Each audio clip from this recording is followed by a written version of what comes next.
Hello everyone, welcome to GS Core. So in this session we are going to talk about our daily answer writing initiative, which is called as One Day One Answer. So as part of this initiative, we are not just doing a random answer writing. So it's not something which is a random answer writing. No, it's not. We will be approaching the subject through certain themes. You know, the context might change every year with every question, but the themes remain the same. Hence, it is vital for a candidate to understand the themes, decipher them properly, to answer any question in the examination. For this, we'll be using the previous year's questions to help you out with answer writing. Mind you, you will find the practice question in the first comment that is pinned.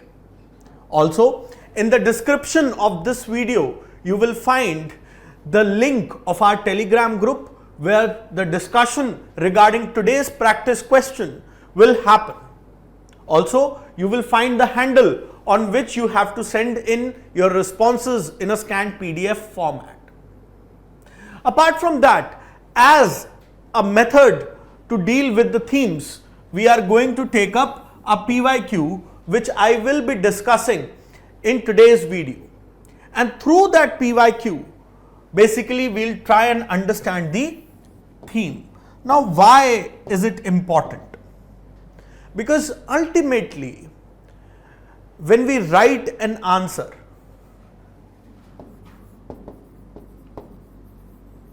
this is the outcome of our entire effort, and it is based on this outcome that we are awarded marks. And the key to this outcome is to satisfy the question's demand and to build a very essential quality, that is the expression or articulation skill that is needed. So many of you would have the necessary knowledge, information, content, but still you might not be able to cobble up an answer that satisfies the demand and which has the expression which is required to satisfy that demand. Hence, this exercise is very crucial for you all. Also, through this thematic treatment, we are going to embark on concept building. Because every question, mind you, every question in the examination is nothing but a test of concept or a set of concepts.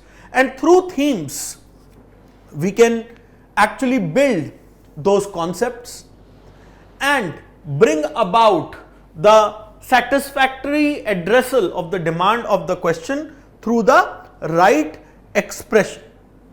So, today the subject that we are going to deal with is governance and social justice.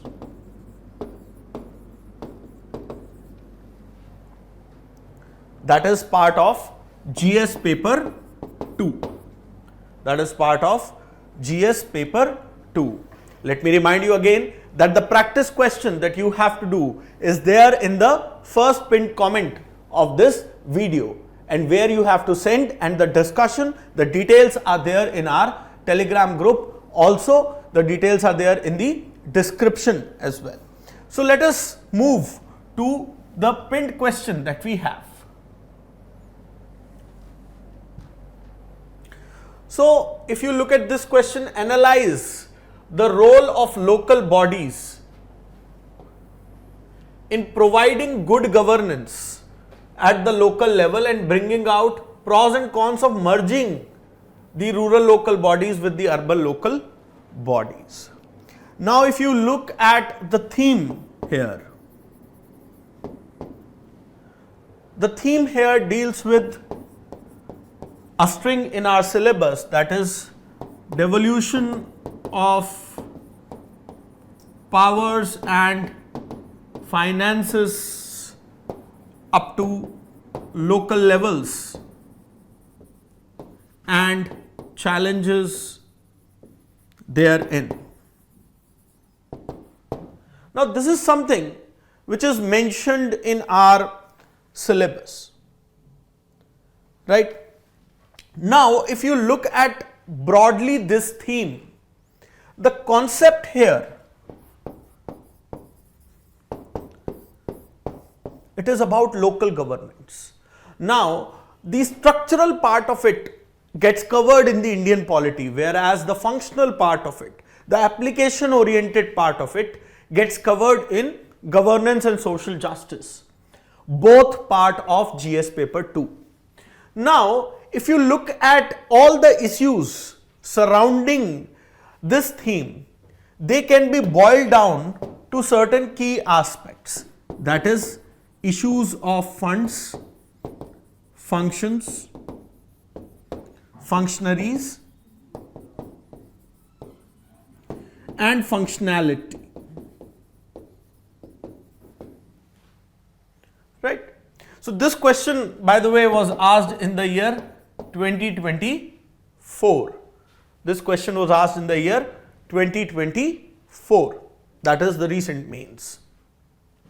Now like I said, that the issues get boiled down to the issues of funds, functions and functionaries, and in that we look at the various incidental implications, that is what is good about something, what is not so good, the issues, the challenges, the solutions.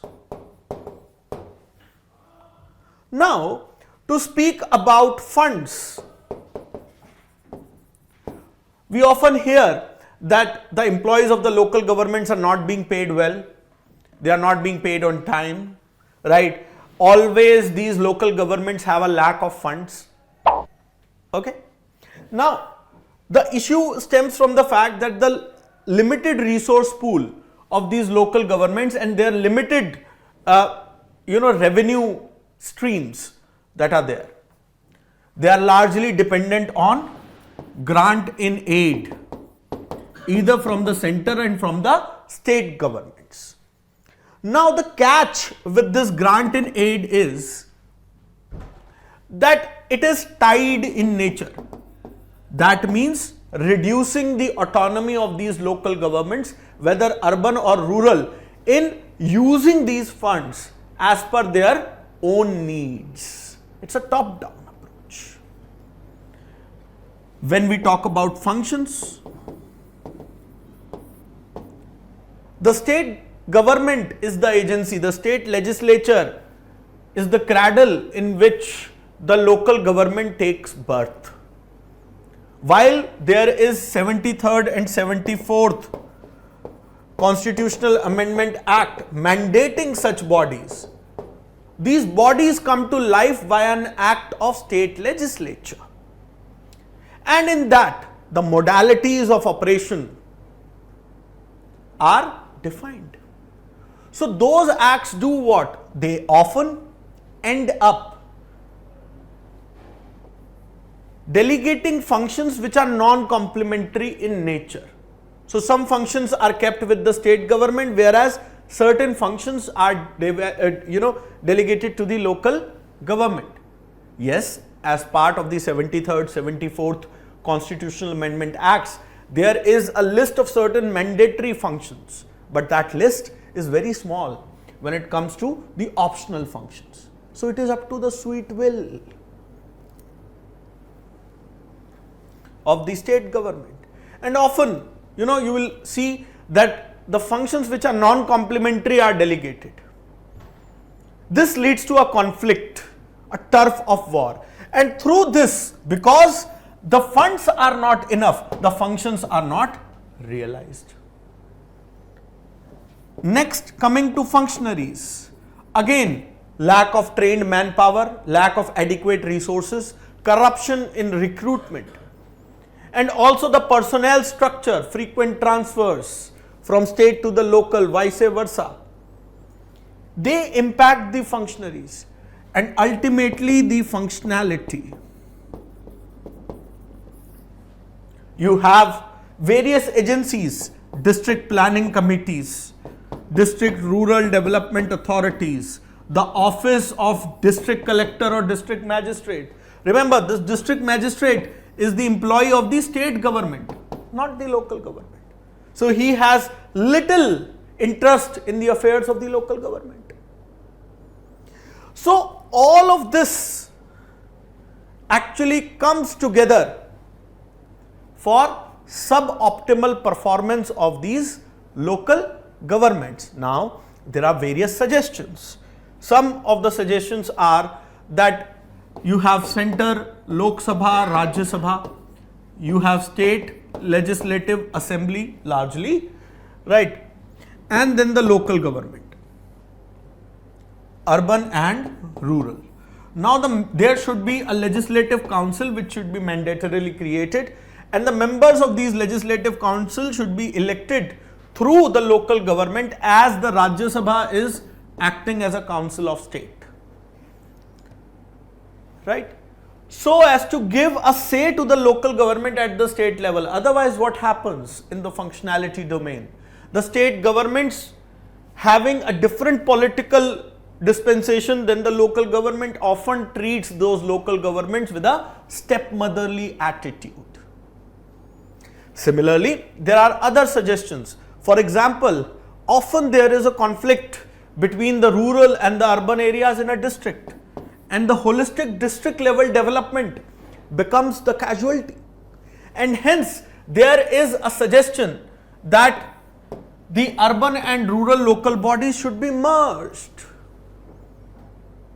So our today's question is based on this very idea, but it is couched in a context that the role of local bodies in providing good governance at local level. Good governance would mean consensus orientation, people's participation. That means it is important for democratic decentralization, ensuring accountability, transparency, ensuring people's participation, being efficient and effective, providing for equity and inclusiveness, being highly responsive, following rule of law. So this is the architecture of good governance. Now we have to plug in local government here.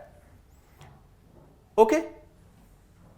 So their role in providing for this, that means it will boil down to the issues of fund, functions, functionaries and functionality. So we will have to talk about that the local level institutions, that is the PRIs in the rural areas and urban local bodies in the urban areas, are foundational for India's decentralized governance. Their structure has been chosen for the reason that they are closer to the people, where the dreams of participative, deliberative, inclusive, robust democracy can realize. And they provide a structure through which decentralized governance comes about. Local problems, local solutions. They ensure localized service delivery, promote participatory democracy, manage local resources effectively and work at the grassroots levels. And it is through the constitutional amendments, that is the 73rd and 74th constitutional amendment, that they have been empowered to do so. However, there are issues related to fund, functions, functionaries and functionality which have led to their suboptimal performance.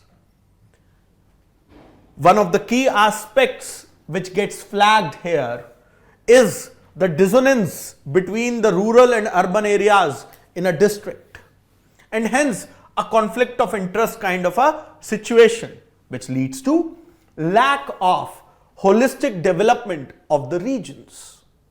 And hence, there have been suggestions that urban and rural local bodies should be merged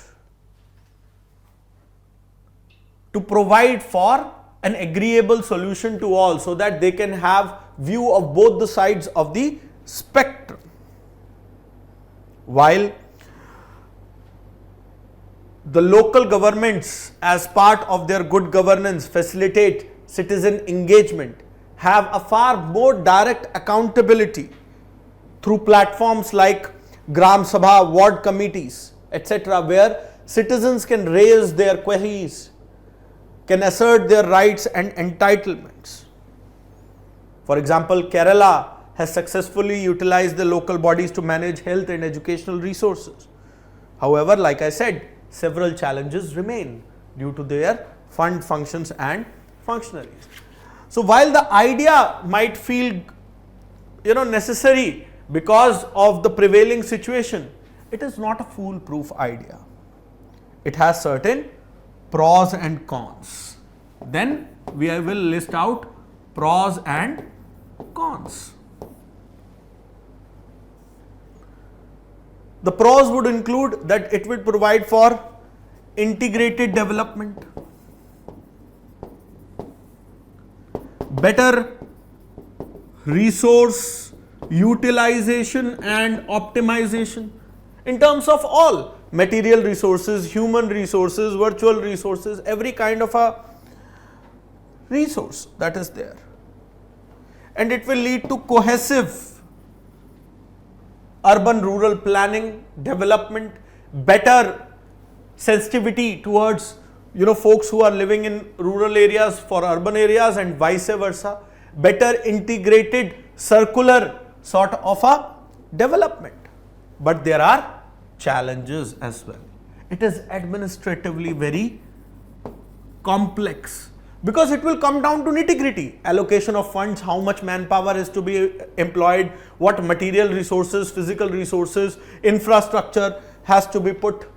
Because this cannot be a uniform formula. While a country like India, pardon my poor map drawing skills, will have centers like Delhi, Mumbai, Hyderabad, Chennai, Kolkata, Pune, Jaipur, Ahmedabad, Lucknow, things like that, Indore, Bhopal, right? But not the entire India presents that stark contrast. There are still variables. There are still, areas, for example, which have a large rural footprint with a very less urban footprint. And then you have districts which have large urban footprint and very less rural footprint. And there cannot be a one size fits all approach. Also, another con is that often the urban areas are far more fulfilled when it comes to the say over resources. So it might lead to the marginalization of the rural priorities. Also, it would lead to the loss of autonomy and identity for these rural institutions. Right? So while the idea might seem okay, but a blanket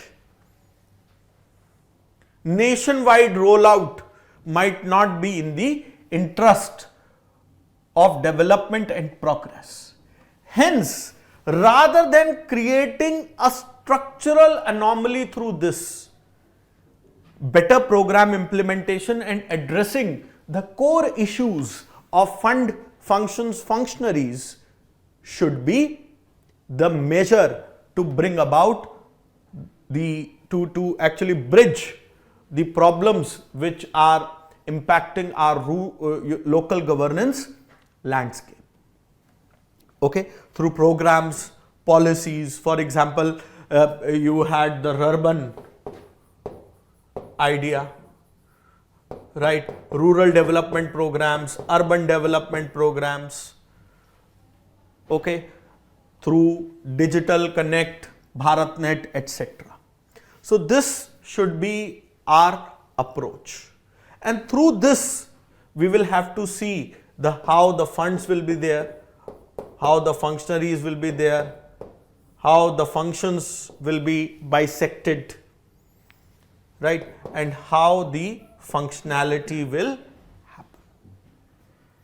So in this context, we will have to ultimately boil down to these aspects. And when you will see the UPSC, it will relate to one or more of these aspects in every question asked over the years. Hence, it is vital to master this theme. The personnel management system, the integrated, unified, separate personnel management system that exists at the functionary level, the dissonance in terms of complementary functions that are given to the local governments, whether urban or rural, the issues of manpower, etc., and all of them will certainly boil down to these issues. The funding mechanism, the municipal bonds, etc. So, through this question, I hope that we have understood the theme now. So, the concept here, and let me just write it, that the issues and challenges that are there in the local government, right? So that those are of funds, functions, functionaries, and functionality. Obviously, in this light, you will have to remember various policies, programs, legislation, Constitutional Amendment Act 73rd and 74th, devolution of powers up to local levels, and challenges therein. And under each one of them, you will have to link it with the idea of good governance, that how are we able to better serve people. And in that, you will have to explore the concepts of democratic decentralization, participatory democracy, a bottom-up approach, etc. Now let us see how we are going to structure this particular answer. So to begin with, we'll have to talk about, and the core demand of the question is that it is resting on the functions and the significance of local bodies in governance, along with the potential benefits and challenges that this idea of merger of local and urban bodies present. So to begin with, we'll have to talk about the role as per the 73rd and 74th Constitutional Amendment Acts for decentralized governance and with respect to the good governance. We'll have to talk about specific functions with regards to service delivery, participatory democracy, participatory governance, resource management, and we will have to give examples at every stage. And in this, we will have to link it with the 4 F's that we have talked about: fund, functions, functionaries, and functionality. Then we will have to examine the suggestion, that is the merger of these bodies, the pros and the cons, and then we will have to summarize, like I discussed, that this might not be a good idea at a pan-India level. So to begin with, the contextualization is important, that how local governments are the agencies, are the chariots through which the democratic governance the decentralized democratic governance rolls out. However, there are issues and suggestions towards the merger for holistic development. And then we will expand on the horizon to talk about the specifics as per this. Mind you, we'll be giving a PDF of model hints of not only this particular question's answer, but also the one which is pinned for your practice in our group only.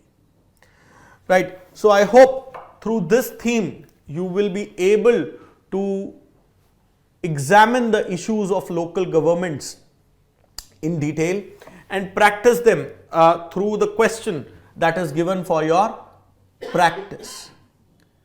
See you today evening on the Telegram group. Thank you.